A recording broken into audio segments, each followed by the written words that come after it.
I am really delighted to be a part of the international conference, which is attended by eminent personalities and distinguished scientists from all over the world. I welcome all of you to New Delhi.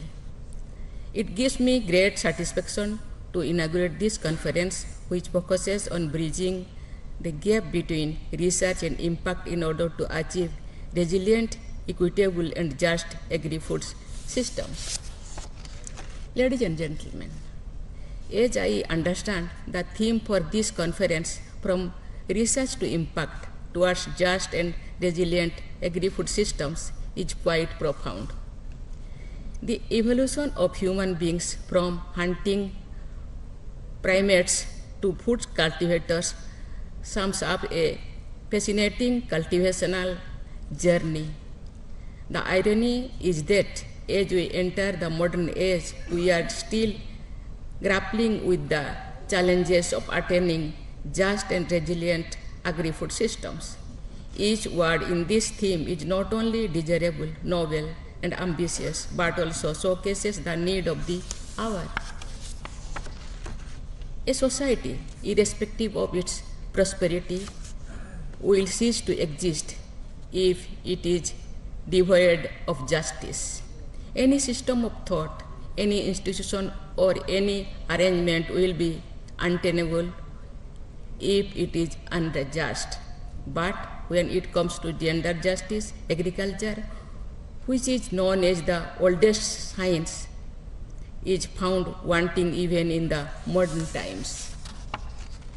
Let me remind you that the disruption caused by the COVID-19 pandemic has adversely affected industries and services.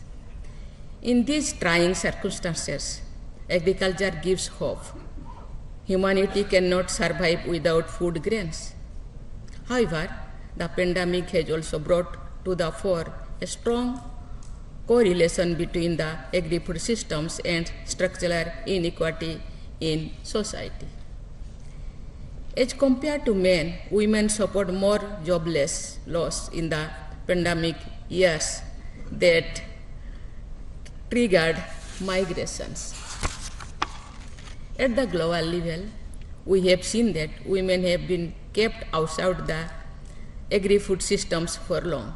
For example, women are unpaid workers, tillers and farmers in the field, but not the owners of the land.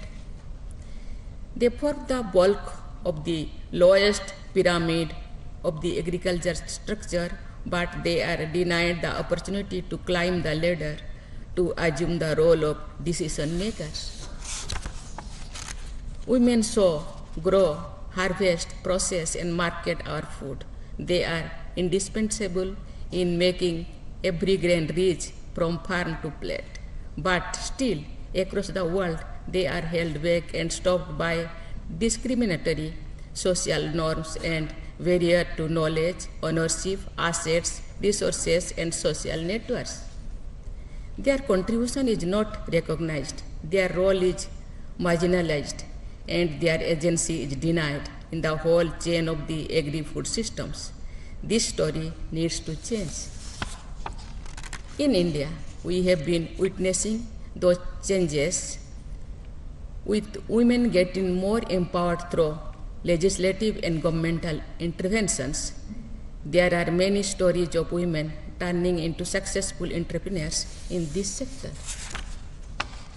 Modern women are not abala but sabala, that is, not helpless but powerful. We need not only women's development but women-led development. Hence, making our agri-food systems more just, inclusive, and equitable is not only desirable but also crucial for the well-being of the planet and humankind.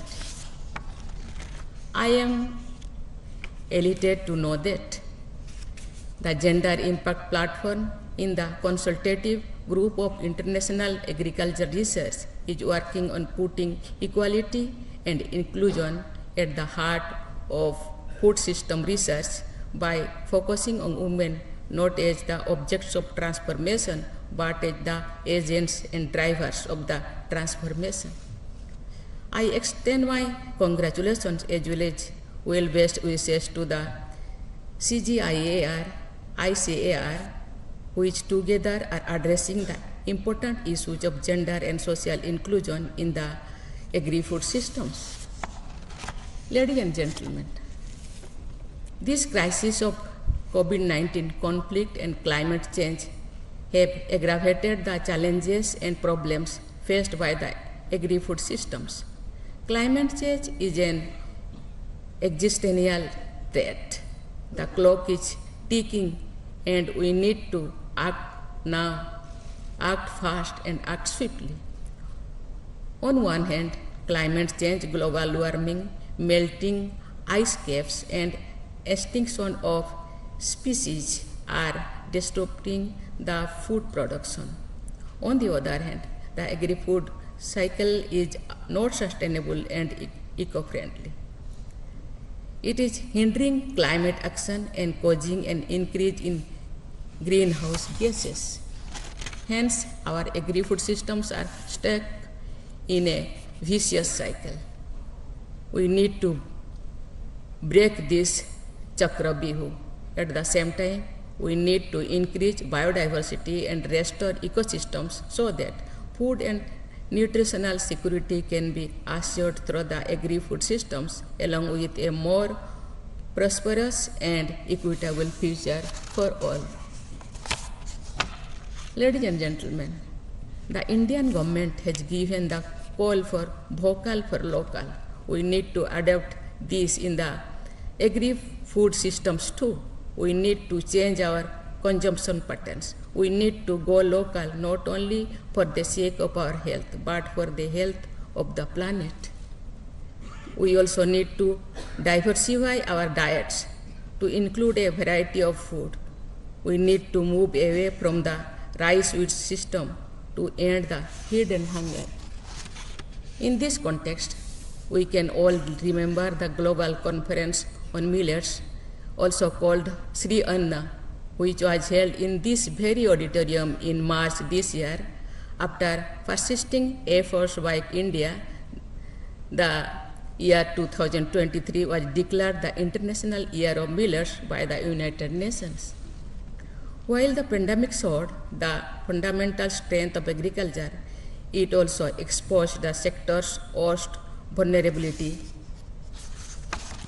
Agriculture cannot be promoted solely on the commercial considerations. This sector's social obligations is critical to survival of humanity.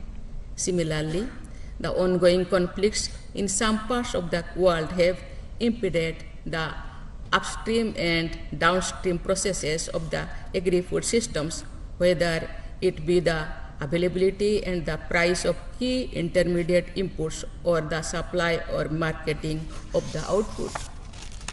Ladies and gentlemen, for ecologically sustainable, ethically desirable, economically affordable and socially justifiable production, we need research which can enable conditions to reach these goals.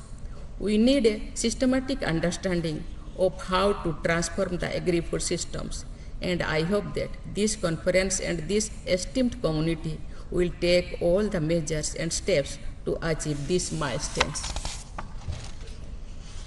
The agri-food systems should be resilient and agile so that they can withstand shocks and disruptions to make nutritious and healthy diets more accessible, available, and affordable for all. At the same time, they should be more just, equitable, and sustainable. Today, the best of the minds in this field are here. I hope and wish that during the next 4 days in your deliberations, you will consider all the issues and will pave the way for positive transformation of the agri-food systems. I will end my speech on the same note with which I started. I said at the beginning of this address that each word in the theme of this conference is desirable, noble, and ambitious. I would make an addition that it is actually achievable if we work collectively towards that end, if we harness the potential of research to create an approach which is just and inclusive of all voices. Thank you. Jai Hind, Jai Bharat.